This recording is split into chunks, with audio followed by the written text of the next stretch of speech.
Well, today we're here outside of Andros Isles, and we're getting ready to do a canoe trip and kayak trip along the path where the proposed Roebuck Road would be built. There's a lot of people from other parts of the city, other than just these neighborhoods by themselves. They wanted to come out firsthand and see this, see it just like supposedly the consultants did, and exactly in the same context of reference that the regulatory people are going to see. We're actually going to kayak and canoe with all these people along the actual corridor that's going to go, that's proposed for this Roebuck Road. They're going to see it firsthand on the ground, exactly what's there, and the trees that it goes through, the cypress domes, and how it basically severs this whole system, impacts these neighborhoods, as well as disrupt, whatever quality of habitat that's here right now. It's going to cost taxpayers tens of millions of dollars, really, and it's a road that we believe is needed. We believe that it's environmentally unsound, and we think that it's way too costly for taxpayers to be footing the bill to what we call our own road to nowhere. And it starts at Jog Road, which is a dead end. It ends at Route 7 Extension, which is another dead end, and it doesn't go anywhere other than cause problems in the preserves. And what we need to do is get rid of it and preserve the preserve. We've been working so long here in our county and in fact across South Florida to try to preserve areas that are providing nourishment to our water supply. And the thought that we would think putting a road right through this preserve that would frankly destroy the wildlife that is here, and the wildlife that is dependent upon this preserve for its existence, would be just totally destructive to what we've been trying to accomplish. And so we're here today to take a very close look, understand the science that's here, understand that this is actually conserved lands, that we've already set these lands aside with a conservation easement, and they need to be protected. So we're going to see that today and really just gather more voices that can join in this cause to say, no, there are other alternatives for finding our traffic solutions, not for putting a road through our beautiful preserve. It's going to damage and lose something forever, and we just can't afford for that to happen. We were told when we bought our homes that was going to remain the preserves, unencumbered, and all of a sudden the road comes in. None of the builders told the residents about that, and some of the residents paid a premium to have their homes on the preserve.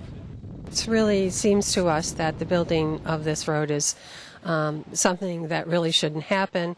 The county commission is moving forward with it. They took a recent vote and voted 5-1 to move forward with the building of this road. Well, hopefully they'll see the light. That's the problem. They're just not realizing that it's not needed.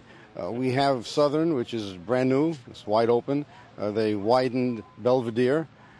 They are now going to add 2 more lanes to Okeechobee Boulevard. There's no need to kill the preserves over this road. I think this is a perfect example of power back to the people. The people are counting on their commission to make tough decisions. We all understand that, to help our traffic issues here in South Florida.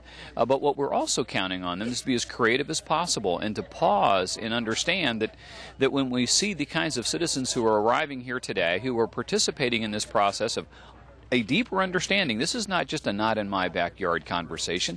The people here are truly interested in both sides of the congestion issue, the quality of life issue, but this is a preserve. This is a natural preserve now that's providing extraordinary value to our water supply and to our nature around us, and we are to be stewards of this preserve. And so our hope is that the county commission will take a hard look at this one more time and say, these lands have been set aside.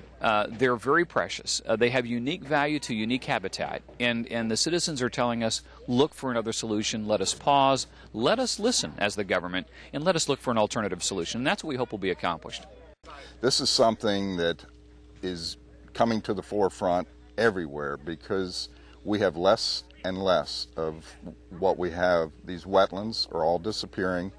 This is something that a lot of people out here believe we're basically minimizing what they have as the commons, what's left.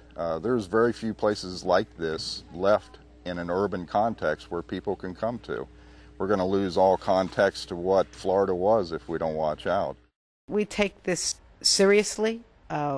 We are against Roebuck Road for a number of reasons. We don't think it's necessary, but more importantly, we believe we're stewards of the environment, and this road will have impact on a beautiful natural habitat, which happens to be our water supply. And so we're going to fight it vigorously. The City Commission put money in this year's budget for us to hire both lawyers and expert consultants to help us to administratively fight the county as they go through different permitting agencies in order to get the road approved. So we believe that we're on the right side and that we're going to prevail.